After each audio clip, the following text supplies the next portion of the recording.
Joining me from ASX, the operator of the Australian Securities Exchange, is its Managing Director and CEO, Elmer Funke Kupper. Elmer, welcome. Thank you. How do you believe ASX is positioned in the global marketplace? We are the 8th largest listed exchange group in the world.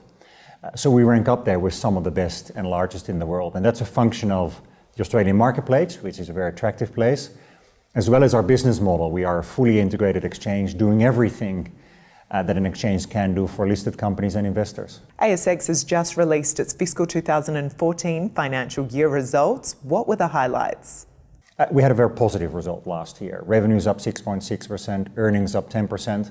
But importantly, we delivered a number of investments that positioned the company better in what is a very rapidly changing world of financial markets. And how much capital was raised on the exchange last year, and how many new listings did you attract? Last year we did about 107 new listings, so that's about 2 a week. So that's a very strong IPO market. They raised about $28 billion, which is again a very strong number. In total, company raised over $60 billion in both IPO capital and secondary capital raisings. ASX has increased its full-year payout to $1.78 per share. What payout ratio does that represent? We have a history of paying out 90% of our earnings in dividends, and we did that again in 2014. We think it's really important that the strong cash generation that we produce as an exchange gets delivered back to dividends, to shareholders in dividends. The company has recently lowered fees for clearing participants in your interest rate futures and over-the-counter clearing business. What was the motivation behind the move?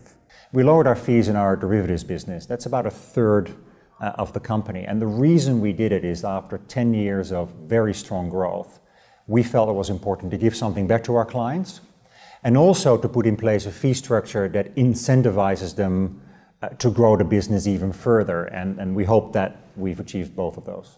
Now, Elmer, despite equity gains, volumes are at 5-year lows. What do you put this down to, and what will it take to increase volumes? When we look at our businesses in the company, growth was between 2% and 11%. The lower number was our equity business. So it grew a little bit for the first time in some years. So that's a positive. But of course, we'd like to grow more. I think what it will take is more retail investors and more investors coming back to the market to trade their portfolios. They've been doing very well on the back of the rising indices, and that's a positive. But we think as volatility starts to return, we might see some more trading volumes going forward. Finally, Elmer, what are ASX's main priorities over the current 2015 financial year? Well, as I said at the beginning, we are one of the top 10 exchanges in the world. We are the leader in anything to do with the Australian dollar financial markets. We will continue to invest in our business to build that leadership position and give a much broader choice of investment options to Australian investors. And finally, we will continue to advocate a regulatory environment that supports the quality of our financial markets, which is amongst the best in the world. Elmer Funke Kupper, thank you for the update from ASX. Pleasure.